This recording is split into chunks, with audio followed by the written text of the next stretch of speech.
नमस्कार। इस शाम में और इस मीनिंगफुल डायलॉग में आपका बहुत बहुत स्वागत है। जैसा कि आप देख रहे हैं, रेल मंत्री श्री सुरेश प्रभु इस वक्त हमारे साथ हैं। और सर, ये जो आज एक डायलॉग हम रख रहे हैं, it's not a TV show, it's not a event, it's a discussion. और हम लोगों की कोशिश ये थी कि आज इस हॉल में you have the best of minds available here, जिनके पास सुझाव भी हैं, कुछ out of the box ideas भी आएंगे। और हमारी कोशिश ये थी कि आज जब हम इस हॉल से बाहर निकलें तो हमारे सबके सामने एक रेलवे का एक रोड मैप, उसकी एक क्लैरिटी हो सके आपके जरिए कि हम लोग किस तरफ बढ़ रहे हैं। और कोशिश ये रहेगी कि एक फ्री फ्लो ऑफ आइडियाज हो, आप तक आइडियाज पहुंचें और आपके आइडियाज हमारे जितने यहाँ पर साथी हैं, पार्टिसिपेंट्स हैं। और पार्टिसिपेंट्स के बारे में मैं आपको बता दूं कि सोसाइटी के हर वर्ग से लोग हैं, हर वर्ग के चैंपियंस यहाँ पर हैं, चाहे जुडिशरी हो, चाहे ब्यूरोक्रेसी हो, आर्ट एंड कल्चर हो, राजनीति हो, और उन सब के पास आपको देने के लिए कुछ ना कुछ जरूर होगा।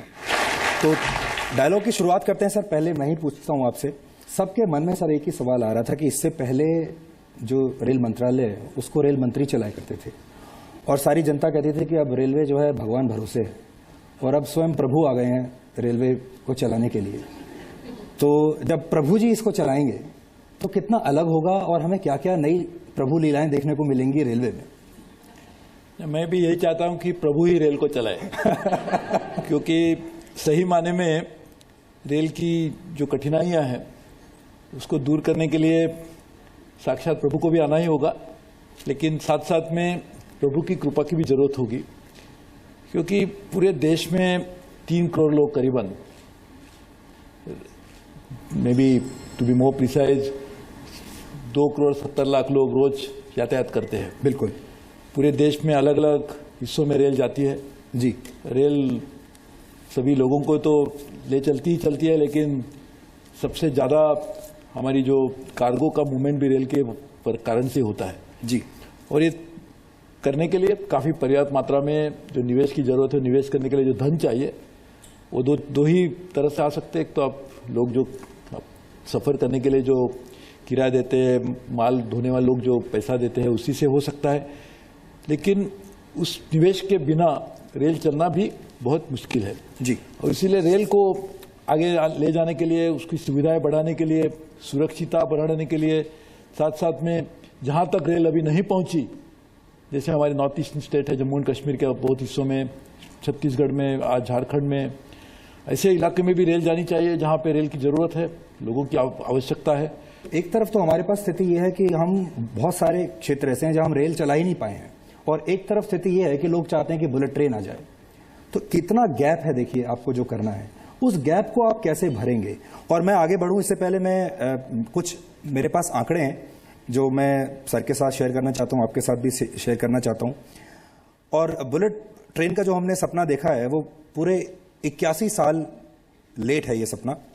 दुनिया की पहली बुलेट ट्रेन 1933 में जर्मनी में चली थी और दुनिया की पहली बुलेट ट्रेन की रफ्तार 160 किलोमीटर प्रति घंटा थी।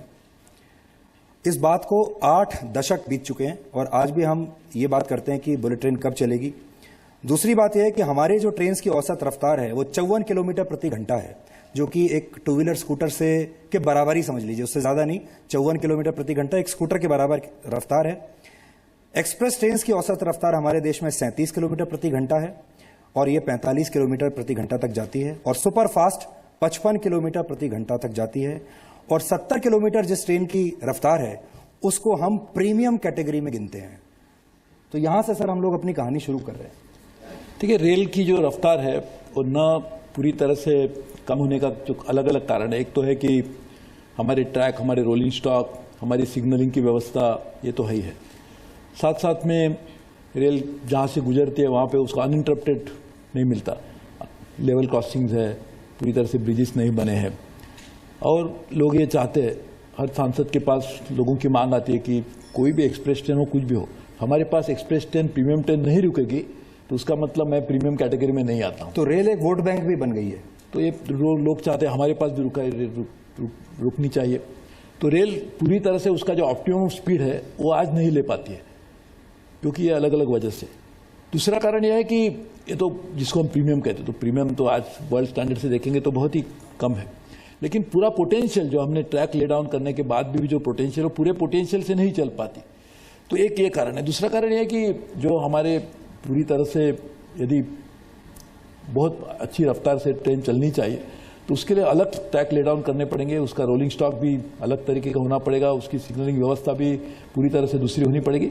इसके लिए दो अलग चीज़ है जो बहुत सारे लोग सफ़र करते हैं, उनके साथ साथ किस तरह से स्पीड बढ़ाई जाए, और दूसरी है ये जो पूरी तरह से जिसको हम रियली बुलेट कहते हैं तो उसका नाम भी अलग देना चाहिए। मैंने कहा है हमारे अफसर को बुलेट ट्रेन का नाम हमारी परिभाषा में उसको कुछ अच्छे तरह से परिवर्तित करके नाम देने की जरूरत है। एक और एक वजह है, बुलेट ट्रेन नहीं पुकारेंगे, ये भी एक नई बात हमें पता चल रही है आज। आप चाहते हैं कि इसको कुछ और पुकारा जाए, जैसे हमारे है जैसे क्या उसको कहना चाहिए, क्योंकि हमारे जो what is that we mean by bullet train, इसको कोई परिभाषा में लाना चाहिए। तीसरी बात ये जो फ्रेट गुड्स ट्रेन है वही रास्ते पे चलते जहाँ पे पैसेंजर ट्रेन भी चलती है, तो ये तो डेडिकेटेड फ्रेट कॉरिडोर जब बनेगा तो शायद उसमें भी थोड़ा अंतर आएगा, क्योंकि फ्रेट की ट्रेन गुड्स ट्रेन अलग तरीके से चलेगी, जहाँ से ट्रेन अलग तरीके से चलेगी। इसके लिए स्पीड में जो आज हम देख रहे हैं उसकी अलग अलग कारण है। तो बहुत सारी ट्रेन भी चलते हैं, हमारे इंफ्रास्ट्रक्चर भी काफ़ी अंडर सीवियर स्ट्रेस है, तो उसमें भी जहाँ पे एक सिंगल लाइन है वहाँ पे डबलिंग करने की जरूरत है। जैसे मुगल सराय जैसा इलाका है वहाँ पे बहुत कंजेशन है, तो इसके लिए मैं काफ़ी अलग अलग कारण है उसके लिए कि जिसके कारण आज ट्रेन पूरी तरह से अपनी रफ्तार जो चलने की उसकी क्षमता है उस क्षमता के अनुसार भी नहीं चल पाती। तो अब मुद्दा यह है कि सुरेश प्रभु भारतीय रेल का ट्रैक ठीक करेंगे या भारतीय रेल सुरेश प्रभु का ट्रैक रिकॉर्ड खराब कर देगी। चर्चा इसी पर हो रही है और बहुत सारे सुझाव हैं और बहुत सारे नए नए आइडियाज हैं जो इस हॉल में मौजूद हमारे एक्सपर्ट्स देना चाहते हैं नए रेल मंत्री को। ये चर्चा और भारतीय रेल की ये यात्रा जारी रहेगी। एक छोटा सा ब्रेक लेते हैं।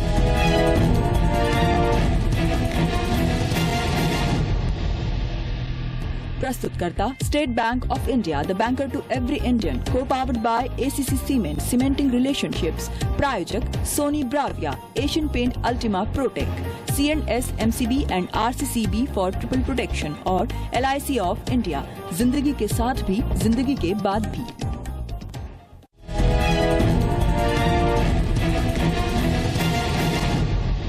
हमारे बहुत सारे साथी, दोस्त और एक्सपर्ट्स यहाँ पर मौजूद हैं। मैं चाहता हूं कि आप में से कोई भी, इस रेलवे में बहुत दम है, लेकिन कई चीज़ें ऐसी हैं जो हम पिछले कई साल से नहीं कर पा रहे। तो मैं संक्षेप में उसकी तरफ ध्यान दूंगा कि जो बाहर जाकर हमको लगता है कि हम रेलवे के टॉयलेट नहीं बदल पा रहे, ये एक ऐसा स्लर है हमारे देश की रेलवे का, और जिसके कारण मैं समझता हूं कि देश का पूरा रेलवे ट्रैक लोगों के लिए टॉयलेट बन के रह गया है। इसमें जो अशोक जी ने कहा मैं जरा सा यही ऐड करूंगा कि मिस्टर प्रभु, हम स्वच्छ भारत अभियान की शुरुआत भारतीय रेल से ही क्यों नहीं करते? अभी ये बिल्कुल सही है कि स्वच्छता अभियान, मैं मानता हूं उसके लिए काफ़ी परिवर्तन की जरूरत है, बिल्कुल मानता हूं। लेकिन यदि स्वच्छता अभियान प्लेटफॉर्म के ऊपर जब लोग आते हैं, वही लोग आते हैं जो प्लेटफॉर्म के बाहर भी स्वच्छता रखने में असफल रहते हैं जी, तो ये अब अपेक्षा करना कि आप स्थानक के ऊपर आए तो उसके बाद में बिल्कुल स्वच्छ होना चाहिए, ये थोड़ी सी चैलेंजिंग सिचुएशन। लेकिन मैं बिल्कुल आपको दावे से कहता हूं कि कुछ दिनों में इसमें रियली बहुत सुधार है। मैं भी काफ़ी अलग अलग जगह पर जाके सरप्राइज इंस्पेक्शन कर रहा हूं, लोगों को जाके मिल रहा हूं, तो ये लोगों का जो राय, मैं आपके पास मेरे कुछ ईमेल भी आते हैं, मेरे पास SMS भी आते हैं, मैं आपको दिखाऊंगा, लोग कहते हैं कि काफ़ी। लेकिन ये मेरा कहना नहीं है बिल्कुल कि हम आइडियल सिचुएशन पे आए, लेकिन उसमें सुधार हो रहा है। जैसे हमारे प्रधानमंत्री जी ने जिस तरह से कैंपेन को चलाया है, उसकी वजह से लोगों में भी एक जागृति आई है, लोग सोचते हैं कि इसको करना चाहिए। लेकिन स्वच्छता करने के लिए मैं मानता हूं एक इंटीग्रेटेड कैंपेन होना चाहिए। क्लीनलीनेस का मतलब यह नहीं कि स्टेशन साफ हो गया और गंदगी स्टेशन के बाहर कहीं इलाके डाल दी गई, वो स्वच्छता हो गई, लेकिन पूरी तरह से वेस्ट मैनेजमेंट नहीं हुआ। तो इंटीग्रेटेड वेस्ट मैनेजमेंट स्ट्रैटेजीज बनानी चाहिए, जिसमें सिटी भी सम्मिलित हो, वहाँ काम करने वाली म्यूनिसिपैलिटी हो, म्यूनिसिपल कॉर्पोरेशन हो, ग्राम पंचायत हो, जो भी हो, उन्होंने भी उसमें सम्मिलित होकर काम करना चाहिए। उसका लाभ ये होगा कि स्टेशन पे जो कूड़ा कचरा आपको मिलेगा वो काफ़ी कम होगा मात्रा में, लेकिन उस सभी शहर का उसमें मिलाएंगे तो काफ़ी बड़ा बन जाता है। उसमें प्रोसेस करने के लिए जो क्रिटिकल मास की जरूरत है वो भी बन सकती है, तो इसके लिए एक इंटीग्रेटेड वेस्ट मैनेजमेंट करने की जरूरत है। उसके लिए भी हमने कुछ कदम उठाने की शुरुआत की है। मैं मानता हूं यदि ये करेंगे तो शहर भी साफ होगा और स्टेशन भी साफ तो होगा। अभी तक मुझे दो नई बातें समझ में आई हैं। मिस्टर प्रभु चाहते हैं कि इसको बुलेट ट्रेन ना बनाया जाए, और वो ये भी चाहते हैं कि एक इंटीग्रेटेड वेस्ट मैनेजमेंट सिस्टम हमारे देश में होना चाहिए, जहां तक ये सफाई की बात है। जी सर। बात तो छोटी सी लगती है लेकिन बहुत बड़ी हो जाती है जब इस देश के लोग एक दूसरे जगह जाके काम करते हैं और पर्व त्योहार में अपने घर जाते हैं। उस समय अचानक जो भीड़ होती है, हम ट्रेनें भी बढ़ाते हैं, लेकिन एक व्यवस्था हम देखते हैं कि ट्रेनों में कुछ अवैध ढंग से लोग सीटों को आरक्षित करके उसको बेचते हैं और सरेआम बेचते हैं, जिसके कारण स्थितियां ऐसी होती हैं कि वो पैसा लेके सीट जनरल डब्बे बेचे जाते हैं और उसको भेड़ बकरी की तरह लोगों को किसी को खिड़की से ठेल दिया गया और उस परिस्थिति में भी लोग उसमें बैठते हैं, जाते हैं। तो इस पर हम कैसे नियंत्रण करेंगे? देखिए, एक तो ये जिस तरह से लोग जाते हैं, यातायात करते हैं, वो देख के तो किसी को भी हैरानी होगी। उसको ठीक करने के लिए जैसे मैंने शुरू में ही कहा कि उसको बहुत बड़े मात्रा में रेल की नेटवर्क को बढ़ाना होगा। लेकिन आप कितने भी रेल बढ़ाएंगे तब तक मांग बढ़ेगी। आपने जो रेल में देखते हैं वो आप बस में भी देखते होंगे। बस में जाने वाले भी लोग की स्थिति है, ऐसे नहीं कि रेल में लोग जाते हैं। आप सड़क पे चलते हैं तो 20 साल पहले लोग कितने सड़क पे चलते थे, आज 40 साल के बाद जैसे टंडन जी कह रहे थे, आज 40, 50, 60 में कितनी भीड़ बढ़ गई। तो यदि एक ऐसी स्थिति है कि सिर्फ रेल में भीड़ है, रास्ते काफी कोई लोग नहीं चल रहे, बस भी बहुत अच्छी मात्रा में चल रही है, तो मैं शायद समझ सकता हूं कि इसमें कुछ अलग तरीके से सोचने की आवश्यकता है। तो यदि आप मुझे कोई सुझाव देने की जरूरत है तो मैं जरूर उसमें बजट में इंक्लूड करूंगा कि लोगों के ऊपर बोझ न डालते हुए किस तरह से इस समस्या को जो रोड पे भी दिखाई दे रही है, बसों में भी दिखा रहे हैं, उसको टालने के लिए रेल को क्या करना चाहे, तो मैं जरूर जाने के समय इस फूल को ले जाऊंगा और साथ साथ में आपके सुझाव भी साथ में रखूंगा। जी मैं यहाँ पर एक बात थोड़ा सा जोड़ना चाहता हूँ। 674 प्रोजेक्ट्स हमने शुरू किए थे, 30 साल का ये ट्रैक रिकॉर्ड है। 674 प्रोजेक्ट शुरू किए थे और उसमें से सिर्फ 317 पूरे हुए हैं, और अब जो बचे हुए हैं उसको पूरा करने के लिए हमें 1,82,000 करोड़ रुपए की हमें और जरूरत है। अब डिस्कशन यही है कि 1,82,000 करोड़ रुपए ये कहां से लाएंगे। नहीं, एक मैं थोड़ा सा जोड़ता हूं उसको। ये जो हिस्टोरिकल कॉस्ट हुई, जब प्रोजेक्ट शुरू किए गए थे उस समय की कॉस्ट है। अब तो आज के कॉस्ट आप लेंगे तो कम से कम, इसीलिए मैं कह रहा था, 6 लाख आप किस तरह से कैलकुलेट करते हैं उसके ऊपर डिपेंड करते हैं कि 6 लाख करोड़ है या 8 लाख करोड़ है। ठीक है सर, जस्टिस मुदगल हमारे साथ है, वो एक सवाल करना चाहते हैं। जी सर। सवाल नहीं, 2 सुझाव हैं। एक तो आपकी टीटी जो खासकर गर्मी के दिनों में काले कोट में गर्मी में सड़ते हैं, मेरा सजेशन है कि कोट हटा के उनको चाहे काली शर्ट या कोई और अच्छा रंग पहनने दिया जाए, तो आपका पैसा भी बचेगा और उन लोगों को सुविधा भी होगी। दूसरा सुझाव है, जो 3 या 4 घंटे की जर्नीज़ हैं, जैसे दिल्ली चंडीगढ़, दिल्ली जयपुर, दिल्ली आगरा, बॉम्बे अहमदाबाद, उसमें कुछ एयर ट्रैवलर्स बहुत खुश होंगे अगर 3 घंटे की जर्नी में उनके पास एक सुपर एग्जीक्यूटिव क्लास हो। उससे क्या फ़ायदा होगा कि जो हमारे 4 घंटे लग जाते हैं एयर जर्नी में, ये 3 घंटे में आप शहर के बीच में पहुंच जाते हैं। तो इसके बारे में आप कुछ सोचिए। नहीं, दोनों अच्छे सुझाव है जी। मैं आपको जरूर उसके ऊपर कुछ कार्रवाई भी हो रही है, लेकिन दोनों एकदम। अमर सिंह जी कुछ कहना चाहिए। जी जी। रेलवे सबको मिले, सुलभ हो, लेकिन दाम भी ज्यादा ना बढ़े, क्योंकि जैसे ही दाम की वृद्धि होगी तो वामपंथी चिल्लाएंगे। समस्या वही है। उसी तरह से अगर फास्ट रेल ट्रैक की जिसकी बात उन्होंने की है, अलग फ्रेट कॉरिडोर की बात की है, उस सब के लिए बहुत बड़ा संसाधन चाहिए। वो चाहे सरकार लगाए या व्यक्तिगत उद्यम भी लगाए। मैं बोलता हूँ, मैं उद्यमी अमर सिंह बोल रहा हूँ कि भाई मैं निवेश करना चाहता हूँ कि मुंबई और अहमदाबाद के बीच में मैं बुलेट ट्रेन चलाऊंगा, मैं कोई परियोजना लाऊंगा, मैं पैसा भी लाऊंगा विदेश से। क्या आप सहमति देंगे? ये सवाल बहुत लोग पूछते हैं, और मोदी जी ने अभी थोड़े दिन पहले कहा था बनारस में कि प्राइवेटाइज हम नहीं करेंगे। लेकिन अगर आपको ऐसी क्वेरी कोई आती है, कोई पैसा लगाना चाहता है, तो जाहिर है ये भी बात होगी कि रेवेन्यू मॉडल भी जानना चाहेगा, तो आपका जवाब क्या होगा? देखिए, ये जो अमर सिंह जी तो बहुत ही हमारे मित्र भी है और हम उनको काफ़ी बड़ी मात्रा में मानते भी है। एक बिल्कुल उन्होंने जो पहले जो कहा, मैं बहुत अच्छी तरह से उन्होंने बात को समझा कि क्यों आज रेल की जो स्थिति है, बिल्कुल मानता हूँ। रेल पूरी तरह से उसका जो स्वामित्व है वो तो केंद्र सरकार के पास ही रहेगा। लेकिन रेल को बढ़ाने के लिए जब अभी सब सरकार से बात आ रही थी कि निवेश करने के लिए धन है और निवेश करने के लिए यदि कोई तैयार है और उसका निवेश रेल के हित में है, रेल में काम करने वाले जो 13 लाख लोग हैं उनके हित में है, तो कोई उसमें गलत बात नहीं है। निजीकरण और निजी निवेश उसमें बहुत अंतर है। जिस बात को हमारे प्रधानमंत्री जी ने दोहराया, ये बात ये कही कि हम निजीकरण नहीं करेंगे, इसका मतलब रेल चलाने के लिए कोई विदेश से कंपनियां के रेल को नहीं चलाएगी या देश में चलाने वाले कोई पूंजीपति रेल को नहीं चलाएंगे। इसका मतलब ये नहीं कि रेल की जो अलग अलग व्यवस्था है, रेल में चलने वाले बहुत अलग अलग जो साधन है, वो साधन निर्माण करने के लिए निजी निवेश नहीं होगा। निजी निवेश की आवश्यकता है, निजी निवेश आने की जरूरत भी है और उसका लाभ जैसे मैंने शुरू में कहा रेल के हित में भी है, देश के हित में भी है और रेल में काम करने वाले लोगों के हित में भी है।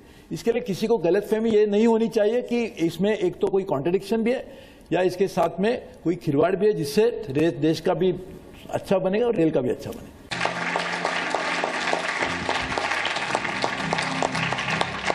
मीनाक्षी जी हमारे साथ हैं। मीनाक्षी जी सांसद हैं दिल्ली से। धन्यवाद। सुरेश प्रभु जी, आपने कहा कि मैं अपना काम कर रहा हूं, वो प्रभु की इच्छा जो होगा, तो मुझे लगता है कि हम सबकी उम्मीद, जैसे अमर सिंह जी ने कहा, आपसे इतनी है कि हमें लगता है कि शायद प्रभु की इच्छा है कि रेलवे का उद्धार हो, कि आपको ये मंत्री पद मिला। और साथ ही जो प्रश्न मेरा है वो ईज टू डू बिजनेस, जो प्रधानमंत्री जी ने कहा, तो ईज टू परचेज टिकट्स, कि जितनी आसानी से आज आप वायु से यातायात कर सकते हैं, यानी एयर ट्रैवल आपके लिए आसान है, लेकिन रेल ट्रैवल आपके लिए मुश्किल है। दूसरा, आप ही ने अपने आप कहा कि रॉबरी के लिए या जो सफाई के लिए लोग बाहर से नहीं आते, बल्कि बाहर के लोग रेलवे पर आते हैं।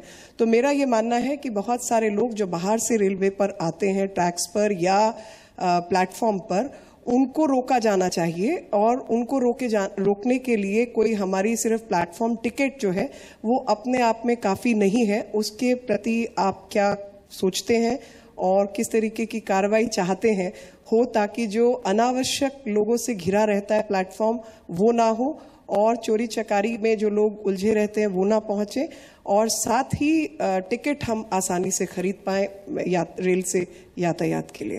देखिए, तो ये बहुत अच्छा सुझाव है। ये भी बिल्कुल प्रैक्टिकल सुझाव है। नहीं, बिल्कुल अच्छा सुझाव है, क्योंकि मैं नहीं मानता हूँ ये हमारे कल्चर बन गया कि एक आदमी जा रहा है और 50 आदमी उसको देखने जा रहे हैं। बिल्कुल। और सबसे इसमें प्रतिबंध शायद लोग लगाएंगे जो आप और मेरे जैसे और हमारे अमर सिंह जैसे जो राजनेता लोग हैं, उनको ही थोड़ा खराब लगेगा, क्योंकि हमें ऐसा लगता है कि छोड़ने के लिए 100 लोग नहीं है तो मेरा इंपॉर्टेंस थोड़ा कम हो गया। तो इसके लिए ये बिल्कुल सही है, ये बहुत ही अच्छा सुझाव है और इसके लिए हम जरूर सोच के किस तरह से कार्रवाई कर सकते हो करेंगे, क्योंकि ये हमने बिल्कुल देखा है। लेकिन दो चीज़ और, एक चीज़ मैं कहना चाहता हूँ कि जैसे अभी हमने एक नई शुरुआत की है कि आप मोबाइल के ऊपर आपका टिकट बुक कर सकते हैं। वहाँ जाइए, वो डिस्पेंसर होगा, उसमें आप प्रिंट आउट निकाल के आपका टिकट लेके जा सकते हैं। ये व्यवस्था हमने शुरू कर दी है। सभी जगह पे नहीं हुई, कुछ जगह पे शुरू हो गई है। मैं मानता हूँ ये काफ़ी अच्छे जो सुझाव आ रहे हैं, उसका एक जो अंडरलाइंग प्रिंसिपल है, जैसे अभी एक तो अच्छी कोई कैपिटल भी ला सकता है, अच्छे उसमें मैनेजमेंट टेक्निक भी ला सकता है, तो उसको लाना ही चाहिए साथ में। और ऐसे जो सुझाव को अमल लाने के लिए, जैसे अभी मीनाक्षी जी ने कहा, मुझे लगता है कि हमारी इंफॉर्मेशन टेक्नोलॉजी को ज़्यादा से ज़्यादा यूज़ करना चाहिए। तो मैंने हाल ही में हमारे जितने भी टेक्नोलॉजिकल रिलेटेड इंस्टीट्यूशन है उनको मैंने साथ में लाकर हम एक कॉमन मैन के हित के लिए टेक्नोलॉजी का इस्तेमाल कैसे किया जाए। जैसे हमारे पास 11,000 अनमैन लेवल क्रॉसिंग है। अनमैन लेवल क्रॉसिंग के ऊपर बहुत बड़े हादसे होते हैं। ये बात सही है कहना कि ड्राइवर ने थोड़ी केयरफुल रहना चाहिए था। हर साल 15,000 लोग मरते हैं। हाँ, तो ये जो अनमैन लेवल क्रॉसिंग है, इसके लिए मैंने इसरो के लोगों को बुलाया था। डॉक्टर राधाकृष्णन जो अभी हाल ही में रिटायर हुए, उन्होंने कहा, लेकिन अभी टीम उनकी बन गई है। हम कोशिश करें कि किस तरह से जियोस्पेशियल टेक्नोलॉजी से हमें ये बिल्कुल पता चल सकता है ये जो स्टैटिक ऑब्जेक्ट है या मूविंग ऑब्जेक्ट है। ट्रेन तो मूविंग ऑब्जेक्ट है, आ रही है, तो उससे किस तरह से एक सिग्नलिंग मिले ताकि लोगों को पता चले कि इस तरह से लोग आ रहे हैं, उसके ऊपर भी कुछ इलाज किया जा सकता है। रेलवे दो तरह से इम्पोर्टेंट है। एक तो बाढ़ और भूकंप के बाद सबसे बड़ा जो मास कैजुअलिटी का खतरा है वो रेलवे में है। तो इस संबंध में आपकी कोई प्लानिंग या कोई इनिशिएटिव हो? Disaster management should be part of an integrated national disaster management plan. हमारे पास में नेशनल डिजास्टर मैनेजमेंट अथॉरिटी है, स्टेट के पास भी नेशनल डिजास्टर मैनेजमेंट है, उनके साथ कोऑर्डिनेशन की आवश्यकता है। लेकिन साथ साथ में लोगों को ट्रेनिंग की भी जरूरत है। जो हमारे जो रेलवे प्रोटेक्शन फोर्स के लोग हैं या गवर्नमेंट रेलवे पुलिस है, उनको भी बहुत अच्छी मात्रा में ट्रेनिंग देने की जरूरत है। जी सर। मेरा सवाल है कि लास्ट 20 साल हम देख रहे हैं कि रेल बजट जो रीजनल एस्पिरेशन होते हैं उसके लिए यूज करते करते कभी टीएमसी के लिए, कभी आरजेडी के लिए, कभी जेडीयू के लिए बहुत वो घटक दल होते थे। लेकिन उसमें क्या होता है कि कभी स्टेट वाइज रीजनल बैलेंस जो है वो बहुत मुश्किल हो जाता है, और रेल बजट करने के समय आपको सोचना पड़ता है कि डिफरेंट स्टेट के लिए कितना आप ट्रेन अनाउंस करने जा रहे हैं। जहां ट्रैक नहीं है आप रेल अनाउंस करते रहते हैं। तो ये जो परंपरा है इसको आप कैसे परिवर्तन करेंगे? You are not a phantom of Indian politics, you are only Prabhu. देखिए, ये किसी बात को हम नजरअंदाज नहीं कर सकते कि फाइनली एक पॉलिटिकल इकोनॉमी हम लोग सब ऑपरेट करते हैं। ये पार्लियामेंट बजट को पास करता है, पार्लियामेंट में पेश करने वाला जो मंत्री होता है वो भी किसी राजनीतिक दल से ही जुड़ा होता है, और ये प्रोसेस पूरी पॉलिटिकल इकोनॉमी का एक पार्ट होती है। लेकिन ये भी सही है, साथ साथ में इसको ध्यान में रखने की आवश्यकता है कि जो रेल मंत्री है, रेल को बजट प्रेजेंट करता है, रेल की मंत्रालय चला रहा है, उसको रेल के हित की भी रक्षा करने की सबसे ज्यादा आवश्यकता है। मैं समझता हूं रेल की दीर्घकालीन हित को ध्यान में रखते हुए यदि रेल के कदम आज उठाएंगे तो उसका लाभ रेल को भी मिलेगा और लोगों के भी हित की रक्षा तो करनी ही चाहिए, क्योंकि एक तो हम रेल की रक्षा कर रहे हैं, not disregarding the interest of others.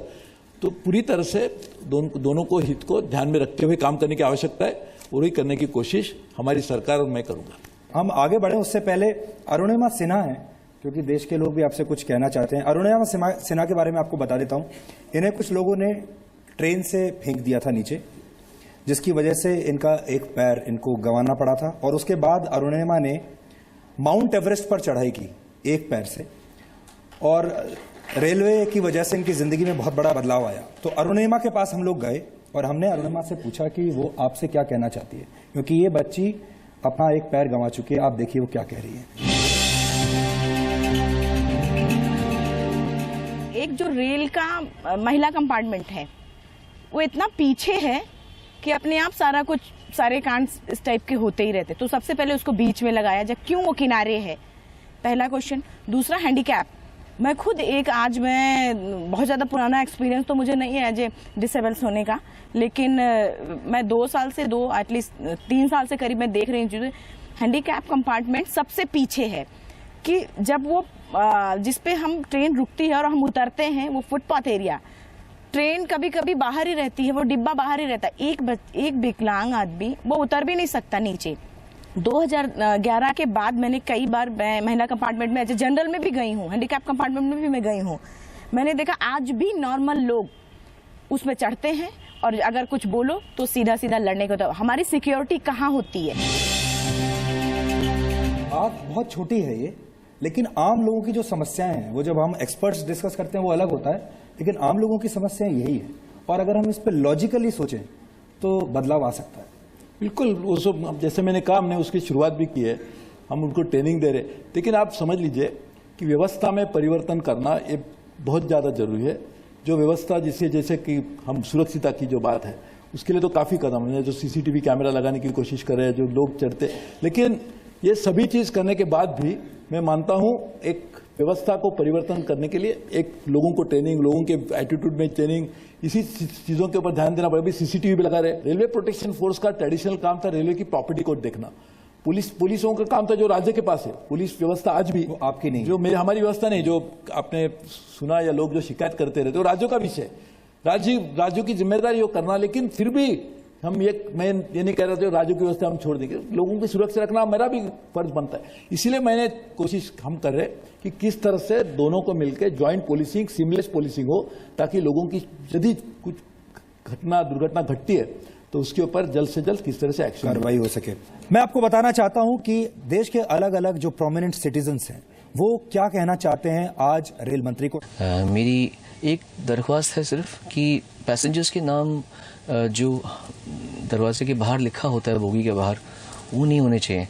उसे कौन ट्रैवल कर रहा है वो इन्फॉर्मेशन मिल जाती है। और अगर कोई चाहता हो कि उसका नाम हर कोई पढ़ने वाला ना देखे तो वो ऐसा कर नहीं पाते। एक दो बार मैंने ट्रैवल किया है और मेरे आने से पहले खबर पहुंच जाती है कि मैं रेल के डब्बे में आने वाला हूं या आ चुका हूं, तो सिक्योरिटी हासिल भी होता है और थोड़ा सा इनकन्वीनियंस होता है।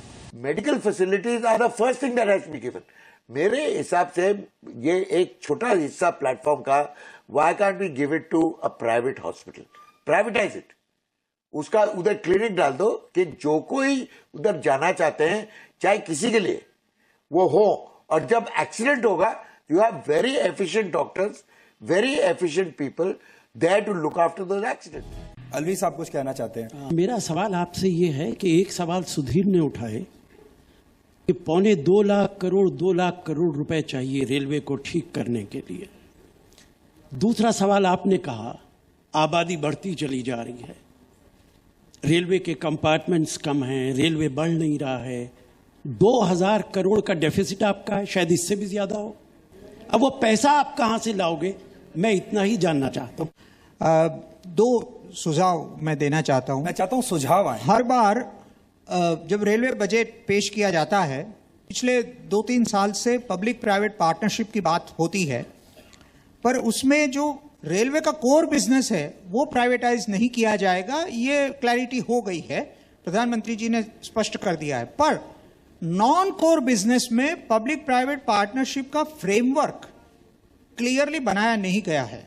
रेलवे बोर्ड के पास काफी सारी प्रोफेशनल कॉम्पिटेंस है, तो इस फ्रेमवर्क को स्पेल आउट करके प्रायोरिटाइज करना चाहिए कि नॉन कोर बिजनेस जो रेलवे का है उसमें से कौन कौन से क्षेत्र में पब्लिक प्राइवेट पार्टनरशिप या प्राइवेटाइजेशन संभव है।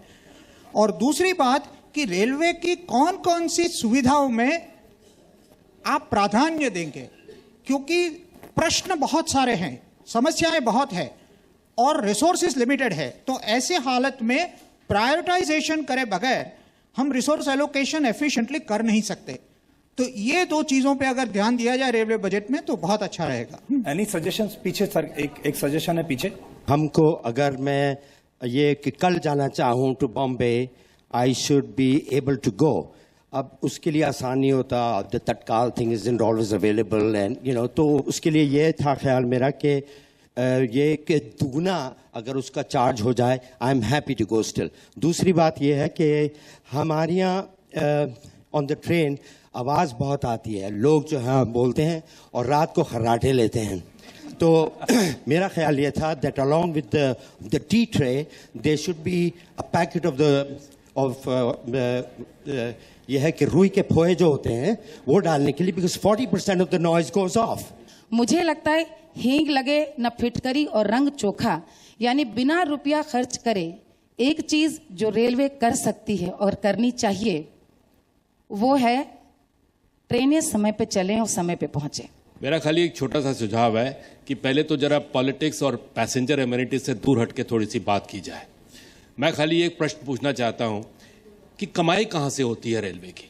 वो तो फ्रेट ट्रैफिक से होती है, उसके बारे में आपका क्या विचार है और आप इस बजट के अंदर क्या बताना चाहते हैं?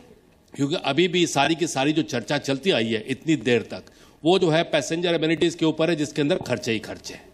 दूसरा ये है साहब कि जो चर्चा आपकी पॉलिटिकल पार्टीज कर रही हैं, चाहे यूपीए थी या आपकी भी पार्टी है, हो ये रहा है कि वो चर्चा इतनी पब्लिक हो जाती है कि उसके साथ रेलवे ऑर्गेनाइजेशन के जो ऑर्गन्स है उसके अंदर डिसफंक्शंस हो रही हैं, और वो डिसफंक्शंस जो हैं, जो कि आप चाहते हैं कि डिसीजन मेकिंग हो, वो डिसीजन मेकिंग का पैरालिसिस अभी भी एक्सटेंड कर रहा है और बल्कि बढ़ भी गया है। इसके ऊपर आपका क्या विचार है? जी, ये सभी लोगों के जो सुझाव है या लोगों की जो शिकायत है या लोगों की जो कठिनाइयां है, मैं बिल्कुल मानता हूं। मैं आपको आपने जो कठिनाई बताई उससे भी और कठिनाइयां बता सकता हूं, क्या क्या लोगों को तकलीफ होती है मैं भी जानता हूं, क्योंकि 2 महीने से मैंने इसी का अध्ययन किया है। पैसेंजर को पॉलिटिकल नहीं करना चाहिए, पॉलिटिसाइज क्यों करते हैं आप? बिल्कुल सही है। आपने कहा इतनी भीड़ क्यों होती है? भीड़ नहीं होनी चाहिए। आप देखिए, पैसेंजर को पॉलिटिसाइज नहीं करके नई ट्रेन नहीं चलाएंगे, लोगों की मांग आती है, एमपी सांसद मांग करते रहते, ये बिल्कुल सही है कहना कि नहीं करना चाहिए। हमारे अलवी जी भी पार्लियामेंट में खड़े रह के वही कहेंगे कि हमारे लिए क्यों नहीं किया, ये तो बिल्कुल कहेंगे। तो ये बिल्कुल अनफॉर्चुनेटली लोगों की जो मांग है लोग भी चाहते हैं, क्योंकि गरीब लोगों के लिए एक यातायात का एक पर्याप्त साधन एक यही रेलवे ही है। लेकिन साथ में ये भी सही है, जैसे आपने कहा कि 2/3 हमारा जो आमदनी आती है रेलवे की वो सिर्फ गुड्स ट्रांसपोर्ट से आती है, और गुड ट्रांसपोर्ट को हमने ज्यादा किराया लगाते हैं, उनको कम लगाते हैं, तो ये भी एक डिस्टॉर्शन काफी सालों से चलते आ रहा है। तो इसके लिए जो भी रिफॉर्म लाएंगे उसको सीक्वेंसिंग करने की जरूरत है। आज ट्रेन लेट क्यों चलती है मुगल सराय जैसे इलाके में 5-5, 6-6 घंटे? क्योंकि उसका नेटवर्क में ट्रेन चलने की क्षमता ही नहीं है। उसमें आप यदि निजीकरण करके और कुछ लोगों को लाके कहेंगे आप रेल चलाने की शुरुआत कीजिए तो और क्या हो जाएगा। जहां पे चलने के लिए साधन है और लोग लाएंगे तो सीधा। इसके लिए sequencing is very important. What parallel क्या चलना चाहिए और सीक्वेंसिंग क्या होनी चाहिए, उसके ऊपर भी ध्यान देने की जरूरत है। इसके लिए मेरी ये कोशिश रहेगी। लेकिन आपने जो अलग अलग सुझाव दिए उसके ऊपर काम होगा। लेकिन मेरी ये इच्छा रहेगी कि हमारे देश के लिए एक साल का बजट है, ठीक है, क्योंकि 1 साल का बजट होता ही है, लेकिन 5 साल का पर्सपेक्टिव प्लान एक होना चाहिए कि जिसमें बहुत सारी चीजों के ऊपर आपने जो कहा, थोड़ा सा एक कम से कम मीडियम टर्म विजन होगा, जो मीडियम टर्म विजन को लेकर रेल हर साल में फाइनेंशियल प्रोविजन हर साल में करेगी। तो आप इस बार करेंगे? लेकिन अभी एक कोशिश तो है, अभी देखते किस तरह से आगे होता है। लेकिन मेरे ख्याल से एक पर्सपेक्टिव प्लान बनाकर रेल को इस स्थिति से बाहर लाने की जरूरत है। मैं बिल्कुल दावे से नहीं कहता हूं कि मैं भी खुश हूं कि जिस तरह से आज रेल की सुविधाएं लोगों को दी जाती है, लेकिन उसमें परिवर्तन लाने के लिए भी ये भी नहीं कहूंगा कि मैं एक रेल बजट में सब चीजों को आपको साफ करके दिखा दूंगा। इस तरह के फॉल्स प्रॉमिस करके मुझे नहीं लगता है कि कोई भी समस्या का हल हो सकता है। लेकिन एक कोशिश जरूर रहेगी, और जैसे आपने शुरू में कहा कि ये हो सकता है कि ये रेल की इतनी कठिन समस्या को लेकर मैं इस तरह से उसको निपटा सकूं, लेकिन मैं पूरी तरह से जान देकर उसकी कोशिश करूंगा। और मैं नहीं मानता हूं कि रेल एक राजनीति का अड्डा बने। ये तो अड्डा अच्छा है राजनीति का, लेकिन वो रेल नहीं बने इस तरह का अड्डा। और इसके लिए मेरी कोशिश है कि सभी मिलकर, रेल देश की संपत्ति, देश की एक बहुत बड़ी अमानत है, उसको ठीक करने की जरूरत है, और इसके लिए हम कोशिश जरूर करेंगे। मकसद ये है कि ये जो तस्वीर आपके पीछे है, ये आपको मिली है, ये और लोग आपसे चाहते हैं, ये बस ये है। यार दोनों की जरूरत है। कुछ लोग इसमें इस्तेमाल करेंगे, कुछ लोग इससे भी जाएंगे, तो इसके लिए दोनों को साथ में लेके चलने की जरूरत है। और एक दिन ऐसा आएगा, मैं समझता हूं हमारे देश के लिए जरूर आएगा कि एक दिन वो जल्दी आए, ऐसी मैं अपेक्षा करता हूं कि इसकी जरूरत होगी। आज हमारे बीच में जो बातचीत हुई वो सिर्फ एक टीवी शो नहीं है, वो सिर्फ एक इंटरव्यू नहीं है, ये एक मुहिम है, और इस मुहिम को हम सही अंजाम तक पहुंचाना चाहते हैं। और अंजाम वही हो सकता है जिससे सारे देश को फायदा हो, जिससे आज हम भारतीय रेल को टर्न अराउंड कर सकें। जैसी रेलवे हम चाहते हैं वैसी रेल सेवाएं हमें मिल सकें। नमस्कार।